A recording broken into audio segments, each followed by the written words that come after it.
Good morning, my dear students of class 8th. Myself Mohit Misra. Today we will discuss about the chapter number 16, video lecture part 3.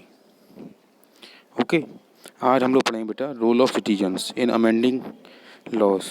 Role of citizen क्या होता है? The procedure of amendment in the constitution is quite complicated. जो संविधान में संशोधन होता है उसी को अमेंडमेंट कहा जाता है. Article 20 under the constitution of India deals with the procedure of amendment. हमारी कॉन्स्टिट्यूशन, इंडियन कॉन्स्टिट्यूशन, भारतीय संविधान में आर्टिकल 20 जो 20 है उसी के अकॉर्डिंग हम कोई भी अमेंडमेंट कर सकते हैं. The powers of amending and procedure of amending, power of amending and procedure of amending is mentioned in article 368. Amending की पावर और प्रोसीजर की पावर, अमेंडिंग की पावर आर्टिकल 368 में मेंशन की गई हैं. It also mentions that there will be written restraint on the power of the parliament for amendment and can be done through adding or removing the improving the provisions given in the constitution. Procedure of amendment, अब हम पढ़ते हैं procedure of amendment in the Indian constitution में. पहला क्या होता है? Initial steps of an amendment of the constitution is introduced या introduction of bill regarding in any one of the house of the parliament. जिस किसी में भी संशोधन करना होता है उसको हम किसी भी हाउस में, चाहे अपर हाउस में रख दें या लोअर हाउस में रख देते हैं. फिर क्या होता है? The bill can be passed simple majority by the parliament. फिर ये बिल जो होता है सिंपल मेजोरिटी के द्वारा, पार्लियामेंट की सिंपल मेजोरिटी के द्वारा पास किया जाता है. फिर क्या होता है बेटा? Before sending the bills for president assent there can be a voting among the members of parliament. जो असेंट करने के हिसाब से वहाँ पर एक वोटिंग करनी होती है प्रेसिडेंट को स्वीकृति भेजने से पहले. हम क्या करते हैं बेटा? एक वोटिंग करवाते हैं जिसमें पार्लियामेंट की प्रेजेंट जो वोट होते हैं इसमें फेवर में है या नहीं, और इस बात से सुनिश्चित करते हैं कि ये वोटिंग जो है 2/3 मेजोरिटी से ज़्यादा होनी चाहिए. अगर 2/3 मेजोरिटी है तब तो ठीक है, और 2/3 मेजोरिटी नहीं है तो ये बात नहीं सही है. ओके बेटा. फिर क्या होता है? ये पास नहीं होगा.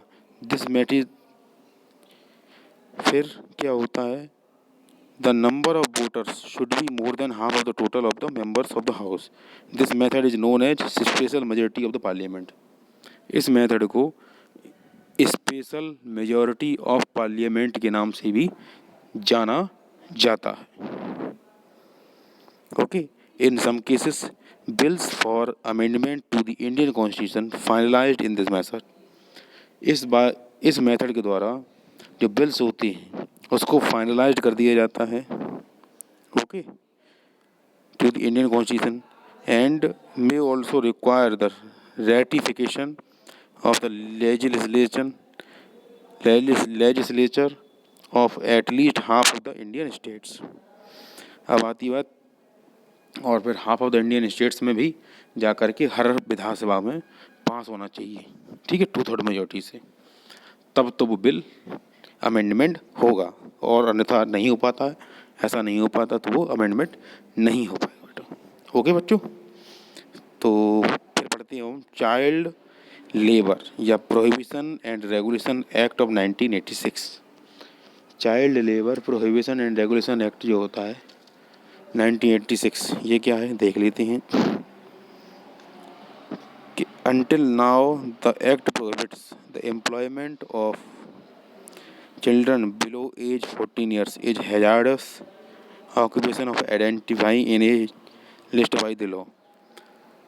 इस बिल के आने से पहले 14 साल से पहले ही बच्चे क्या कर रहे थे बेटा? ये लोग को ज़बरदस्ती मिलों में, फैक्ट्रियों में हैजार्डस वर्क कराया जाता था.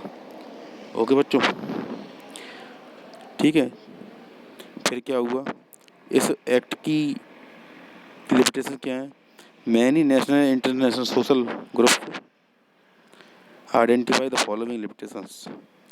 ए number 1, a law which until now also children below age 14 to be involved in non-hazardous work. दूसरा, the current law is a contradictory in the Rights to Free and Compulsory Education Act, which says that all children between 6 to 14 years must be in school.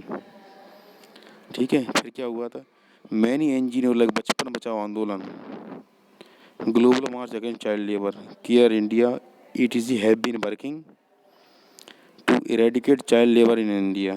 International Labour Organization is also forming countries to eradicate all kinds of child labor by 2016. Okay.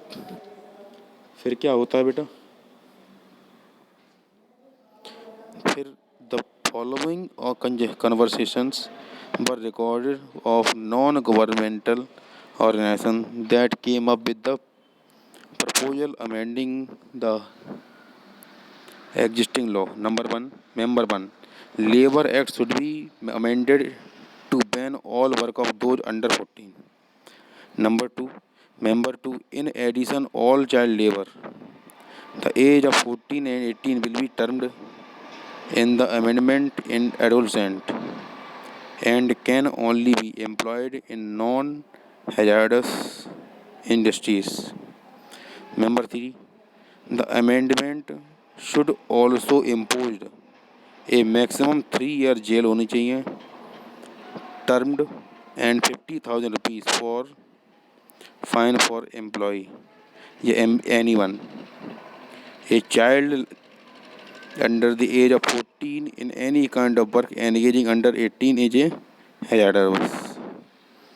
14 साल से नीचे का बच्चा कोई भी काम करता हुआ या फिर 18 से hazardous वर्क कर रहा है तो उसके ऊपर 50,000 रुपये का अर्थदंड लगाया जाएगा। ओके बच्चों। Member 4, the change would be the most significant development in India's child labor law if enforced would be far-reaching for the millions of children who were missing out on their development in the country. जिनके पास development का कोई भी संसाधन नहीं है, उनको मजबूरी में अपनी जीविका चलाने के लिए, खाना पीना चलाने के लिए आपको काम करना ही पड़ेगा। Because without work there is no food for him. Okay, तो वहाँ के लिए ये वाला बहुत दूर की बात है। Okay. However, the lawyers and activists felt the desire of sufficient political backing, effective implementation, and adequate budget and strict information. इसको the amendment या amended law was welcomed by these groups. The decision was welcomed by National Commission of Protection Child Right and the Ministry of Labour and Minister called Parliament to pass the amendment Child Labour 1986 and amended got accepted in 2016. Thus, we can see that the role of citizen is very important in our country, a democracy. In framing or amending laws, the people help in broadcast Parliament to understand their expectation through media reports. Rally लगाएंगे, procession रखेंगे, conference रखेंगे, newspaper रखेंगे, editorial backgrounds रखेंगे, local meeting. The parliament also in turn keep people informed through different mode of communication, making it transparent and accessible to the people. आप लोग session 2 के question answer करके लाइए बेटा। ओके बेटा, तो आज के लिए हम इतना ही रखते हैं, बाकी का पढ़ेंगे हम लोग कल। Okay, bye bye.